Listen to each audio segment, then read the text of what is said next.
Welcome back to KGSM-TV. I'm Trinity Knapp. Missouri Western has a program called MAT, meaning a Master's of Arts in Teaching. This program is led by Dr. Susan Bashinsky. It gives students the opportunity to use their degree to get initially certified as a secondary subject teacher in Missouri. Dr. Susan Bashinsky has made an impact at Missouri Western by helping pioneer the MAT program. I have been talking to the chair of the Department of Ed, which was one chair and now is a different chair, for the last 5 or 6 years, saying this is what we need to do, this is what we need to start, this is what I believe we need to do, this is what I believe we need to start. It's just my opinion. Part of that came from the fact that I had worked on a project in North Carolina at the university where I taught there. I was at East Carolina University. We started an MAT program, and I saw the impact it had there. And so I had that experience, and I wanted to do something similar when I came here. She sees the need for this program for various reasons. People across the country could name. There's a shortage of teachers in high school science, chemistry, biology, and special education. That's always been true. Now, the shortages are hitting the more common areas where there used to be an overabundance of teachers in English, in physical education, in social sciences. I mean, school districts are calling our Department of Ed every week. The MAT program will make an impact on more than just the students who graduate from it. For our school districts, not only in St. Joseph, but in Missouri Western's entire service region, to provide them with well-qualified educators to fill slots that they can't fill right now, to impact students for generations in the classes they will teach, because they will be well-prepared educators. This program is taught fully online, and students interested should visit the Department of Education's graduate program website. Reporting for KGSM-TV, I'm Trinity Knapp. Now we have a live interview with the Interim Dean of the Graduate School, Dr. Susan Bashinsky. Hello, how are you today? Doing fine, thank you for having me here. Great, we love to have you. So, first question about the MAT program is, what does it do to prepare students for the future? That's a big question. Mm-hmm. Yeah. The short answer to the question is that if an individual finishes a bachelor's degree in a content area, and by that I mean biology, chemistry, English, history, government, health, physical education, Spanish, and it doesn't lead directly to a professional career, if that individual decides at some point in time, either immediately after graduation or 10 or 20 years later, that they're attracted to teaching, by completing our Master of Arts in Teaching program, that individual can accomplish two things. One, they earn a master's degree, which is a degree that many, many, many people in the population never achieve. Mm-hmm. And secondly, they earn what's called an initial license to teach in the public schools in Missouri, because they complete in this approximately 2-year program at the graduate level all of the courses that our undergraduates who are majoring in education complete in like 75 credit hours. And then through learning about teaching strategy, pedagogy, making lesson plans, managing a classroom, coping with students' challenging behaviors, on and on and on, they learn the skills they need to be effective teachers in the content area in which they earned their bachelor's degree. Awesome, that's awesome. Okay, so our next question is, how does this program help the university? Like, how is it, helping give more opportunities for students, mm-hmm. or preparing students specifically? Yeah. I think in my personal opinion, the main way in which this program helps the university, or potentially helps the university, is that it can attract students of any age. It's not a program that people will enter immediately upon high school graduation, because, it's graduate degree program. Yes, you have to have a bachelor's degree to qualify, all right? But there is appeal in that, because we all know, everybody hears about the enrollment cliff that's coming as fewer and fewer students are graduating from high school.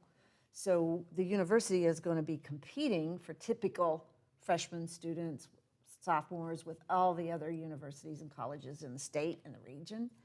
And people can return to graduate school anytime, in their 20s, 30s, 40s, We have one gentleman I've talked to that's starting the program this summer who's in his mid-50s, and he's decided that he's been involved in a career that involves a lot of physical labor, and he's getting older, and he doesn't think he can continue to do that, and he wants to be a teacher.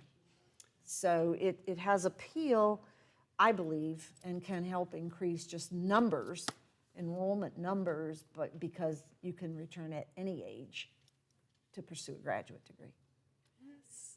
Awesome. Awesome. Well, last question is specifically with the MAT program, what does the future look like for this program?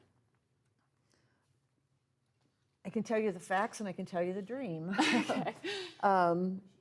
The dream is that it will grow exponentially.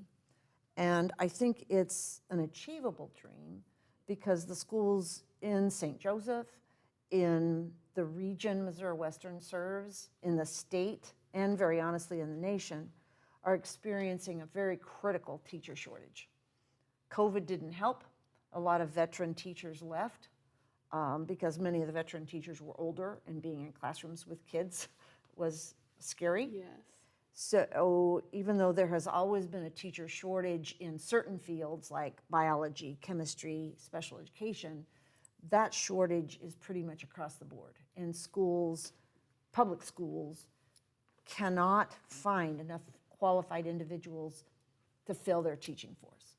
So it's a dream, but it's an achievable dream. The reality is it's pretty strong right now. We started this program last fall of 21 was the first semester we offered the classes. We've been prepping for this for a long time, but the first classes were offered in the fall. I hoped that we would enroll 6 students for the first semester. We enrolled 8. So I was like, yay. Yes. So with spring, I expected we would enroll fewer because I think that people, I don't know, I'm wrong with what I'm going to tell you, but people typically, if they're going to be starting back to school, they start in the fall. We enrolled 8 new students in the spring. I've already admitted 6 new students for summer. So the numbers are happening. We've lost a couple who've dropped out, withdrawn, but overall the program for its first year, I think is very strong. We've exceeded the numbers that I estimated. I like to think my estimates were reasonable. Yeah. Some might say, well, you estimated low and that's why you've exceeded them, but I thought they weren't incredibly low. So I have a good feeling about it. The students in the program tell me they're really happy with what they're learning and what they're being prepared to do. So I think it's a bright future. I hope it is. Amazing. That's awesome. Well, thank you so much for coming and interviewing with us. We really appreciate it. Okay, thanks, Trinity. Thank you. We'll be right back after this break. As fun as college is, it can be a really stressful time. It's easy to feel alone. Even in full classrooms, sometimes it still feels like you have no one. It's especially easy to feel isolated during these crazy times. It's hard to recognize the signs when you don't know them. Don't be afraid to reach out and get help. There are always ways to get help on campus. The counseling center is always ready to work with you. There's also lots of ways to get help off campus. There are several different hotlines you can reach out to. Make sure to check in on your friends and family. Keep an eye out for the signs. There's no shame in recognizing that you're struggling. There's no shame in asking for help. There is no shame in taking care of yourself. You and your mental health are the priority. See the signs. Take action. Take action. Take action. Take action. Take action. Take action. I'd really encourage, if you need to talk to someone, reach out to us. That's what we're here for. A leading problem I've faced is a misunderstanding on the part of students of the importance of academic advising.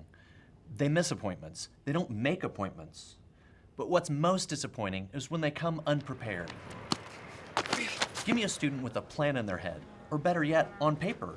We could talk about their interests, not just about their classes. We could discuss internships, classwork, grad programs. It would open the door to what advising is truly about. Can I help you? But instead, they come to me in a panic when they need to register because... I need to talk to you. I was trying to register for my classes, but it wouldn't let me do it because I need my PIN, and I haven't had time to set up an advising, so I don't even know what classes I need to take, so I just signed up for a bunch of random ones, and I'm going to drop them later. So can I have my PIN real fast? Because I'm still logged into a computer in the lab.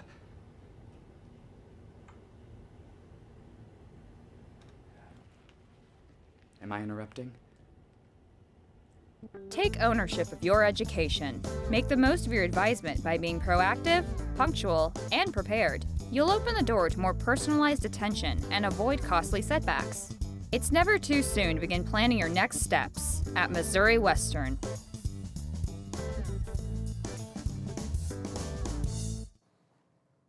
Thanks, Trinity.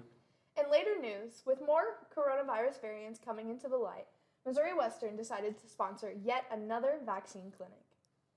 The Heart to Heart International Foundation provided a walk-in vaccination clinic here at Missouri Western on Thursday, March 31st. This clinic was held in Remington Hall from noon to 6 p.m. to give students and faculty ample time to come get their vaccines. Yeah, so we're really doing our best to hold clinics that are accessible to families and individuals. So today's event runs until 6 p.m. So we know that kids who are school-aged may not get out until later in the afternoon, so we hold later hours so that their families can bring them by.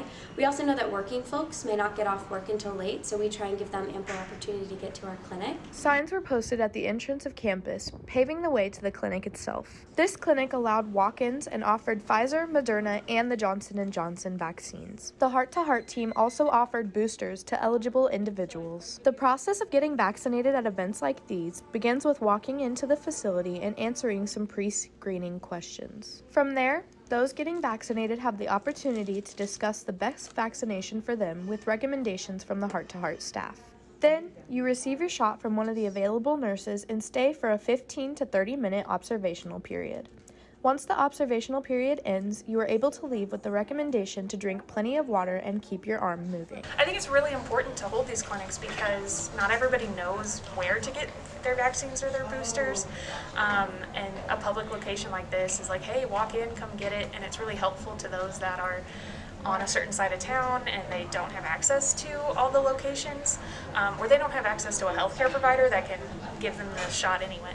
For more updates on the coronavirus pandemic, visit www.cdc.gov. Reporting for KGSM-TV, I'm Jaden Miller. Missouri Western has gone through many changes and compromises for the school's future. The art department has been adapting to these changes. Our very own Kendall Edwards has more on the story. The art department has been facing many challenges from faculty cuts, funding, and location changes. Many students and faculty are adjusting to the changes the best they can. Now, I'm not going to discredit professors and say they don't try their hardest. They do. But sometimes it just feels like they fall short in areas where it just takes a little bit more effort. I'm not asking for the world. I'm just asking you to look over your tutorials and make sure everything we have is in there, everything we need, all our files. I just need you to go the extra mile and have a little empathy for students who have a hard time commuting here, who get sick and can't show up in person, who have bad internet connections but they have to work remotely. You know, people have issues and problems and they try to make the best of their school experience. The buzzing nature of Potter has shifted due to department changes and academic cuts. The art department is phasing out physical art studies to progress more to the digital side. I'm confident in that it's changing. Necessarily, are we going to get more students because of what the changes are? I don't know about that, but they definitely have solidified that it's really just only going to be digital animation and graphic design, which are two prominently digital arts. So that's why I think they're cutting a lot of these studio arts, because of the digital aspect. Many students stated that a little empathy from the faculty can go a long way. Students understand the difficulty there is to maintain a university with limited resources. But at the end of the day, the art department needs to take a step back, reflect on what they're doing, why they're doing it, and kind of go maybe I should kind of respect the people that are trying to make a better life for themselves with the passions that they have, Reporting from KGSM, Kendall Edwards. If you are interested in supporting the art department, the opening day for the students' art exhibit is being held on April 7th from 5 p.m. to 7 p.m. The exhibit will be available throughout the rest of the semester. More on Missouri Western sports after this break.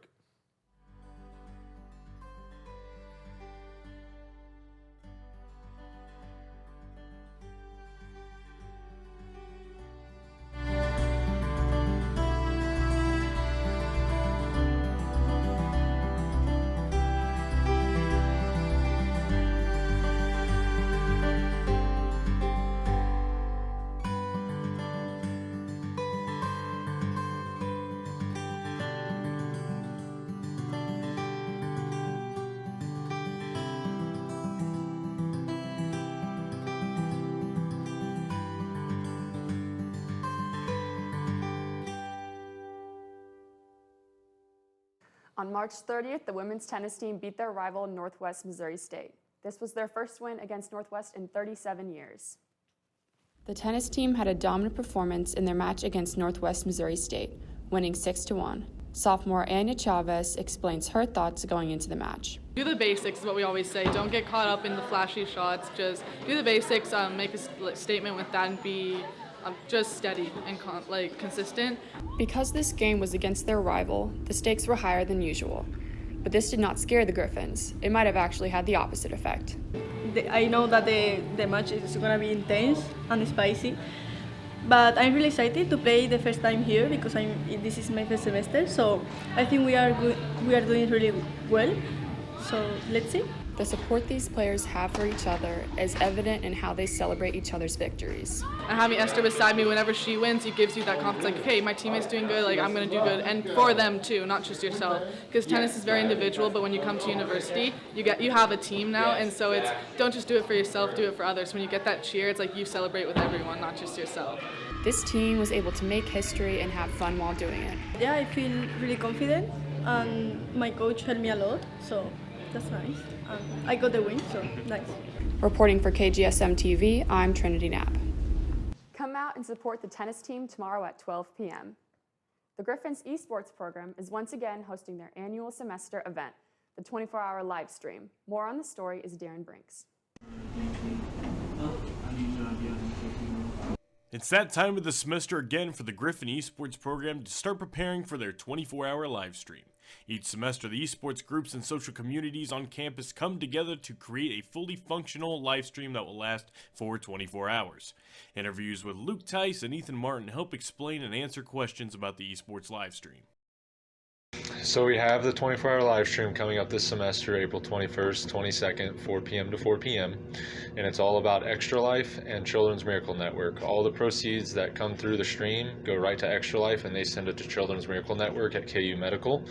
So it's really awesome that we get to fund that and have that go on and get to do a charity live stream with students. And it's really awesome that our students get to kind of lead that stream and kind of showcase their talents and get to kind of, dive into stuff that they're interested in with production, live streaming, play-by-play announcing, and all that stuff. So it's really an awesome experience for our students, and it also gives back to the community. The 24-hour live stream is a fundraiser for a specific organization that we have been doing for the past 2 years, I believe. It is a great way for any, people who love video games or anything to come out, support an organization by just gaming for a couple hours. We do it for a full 24 hours with great people who help support the esports program as well as the organizations that are within it. With the live stream just around the corner starting on April 21st and the stream schedule slowly becomes solidified as the week ends, the esports live stream is meant for an entertainment route for students to watch and enjoy to relax away from their studies. Workers in the esports arena are always available to provide more information about the 24-hour live stream. I'm Darren Brinks with KGSM-TV. We will be back with more after this break. A leading problem I've faced is a misunderstanding on the part of students of the importance of academic advising. They miss appointments. They don't make appointments. But what's most disappointing is when they come unprepared. Give me a student with a plan in their head, or better yet, on paper. We could talk about their interests, not just about their classes. We could discuss internships, classwork, grad programs. It would open the door to what advising is truly about. Can I help you? But instead, they come to me in a panic when they need to register because... I need to talk to you. I was trying to register for my classes, but it wouldn't let me do it because I need my PIN, and I haven't had time to set up an advising, so I don't even know what classes I need to take. So I just signed up for a bunch of random ones, and I'm going to drop them later. So can I have my PIN real fast? Because I'm still logged into a computer in the lab.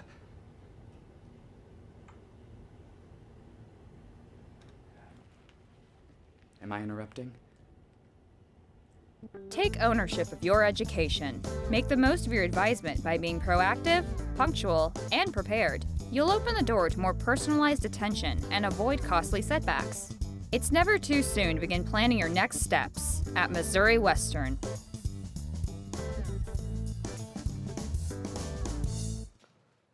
We are counting down the weeks until the end of the semester. We have exactly 4 weeks after today. Seems like the semester just flew by. While we come to a close on this show, KGSM wants to know, are you looking for a furry friend? Well, look no further because the St. Joseph Animal Shelters got you covered. Here's the story. The St. Joseph Animal Control and Rescue is located in downtown St. Joe at 701 Southwest Lower Lake Road.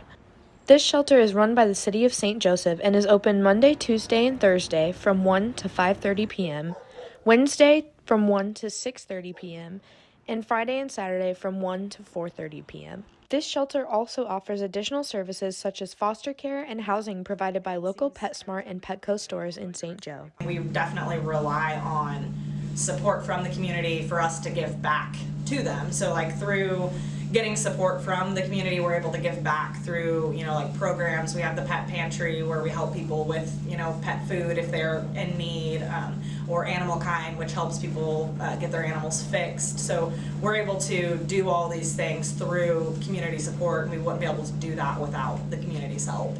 This shelter is at maximum capacity with 13 staff members. These members consist of shelter manager, animal care specialist, animal control officers, and kennel staff members, but the shelter is always searching for more volunteers. When the pandemic first hit, the shelter saw an increase in animal adoptions, but as things progressed, adoptions have slowed down. Each month, the shelter typically has about 150 adoptions, with fees ranging from $82.50 to $117.50 for cats and $112.50 to $167.50 for dogs due to spay and neuter surgeries.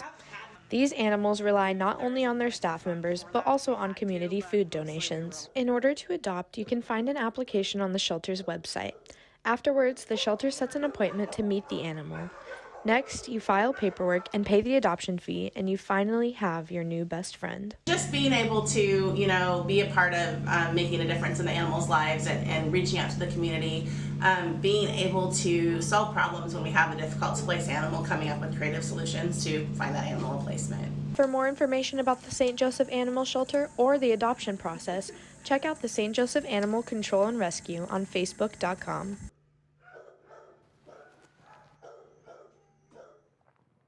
March Madness finally comes to a close, and the Kansas Jayhawks sit atop the college basketball universe for the first time since 2008. So many historic players have come through Lawrence, Kansas, from Wilt Chamberlain, Paul Pierce, and even MVP candidate Joel Embiid. But now there's another name you have to add to that list. But first, you have to learn how to pronounce it. The Kansas Jayhawks captured their 4th national championship in school history. Completes the biggest championship comeback. After pulling off an historic second-half comeback to defeat the North Carolina Tar Heels, giving head coach Bill Self his 2nd title with the Jayhawks, moving him to a tie for first with Villanova head coach Jay Wright for most national championships among active coaches. Barry's Jayhawks made key contributions down the stretch, none more important than David McCormick's bucket late in the game. It's just, it was a big play, and it shows how much trust Coach and my teammates have in me. Coach called the play and said that we're going to throw it inside, and, we have trust in you and faith in you for you to deliver and get us a basket. Away, and he hits another one, 2 straight. But it was senior Ochai Agbaji who took home the most valuable player of the Final Four. An unbelievable year. Naismith finalist, most outstanding player in this event. You were supposed to redshirt. This was not supposed to happen. How did you write this script? If he wasn't already a household name before March Madness, he surely is now. This is what I do. This is what I work for, and to see this payoff is just so special. So I put that theory to the test, searching the Missouri Western campus far and wide, looking for anyone willing to try to pronounce the Kansas City native's name correctly. Ochai Agbaji. Ochai Agbaji. Okachi Agbaji. Well, I'm a huge KU fan, so Ochai Agbaji. Oh my, okay. Ochai Agbaji? I don't know. Ajba. Edbe. Ajba. I don't know. Ochia Abaja? Abaji? I want to say... oh yeah, you go ahead, you try. Ochai Agbaji. So you probably got closer than me. You're right. Yeah. You're all right with it. Yeah, I think there's a guy that went to school in KC with that same name. Yeah. Really? Yeah. That's him. Yeah. Okay, cool. Oh my God. Awesome. Do you like know him personally? No, I don't know him personally. I just knew that he got good at basketball. Yeah, he got good. He got good. He got somewhere. He got somewhere with it. Reporting for KGSM-TV, I'm Kenny G. Be sure to check out the Kansas Jayhawks Championship Parade this Saturday. And as always, stay safe. That's all we have today. Check us out at KGSM-TV on Facebook and YouTube. We hope everyone has a great weekend. We'll see you next week.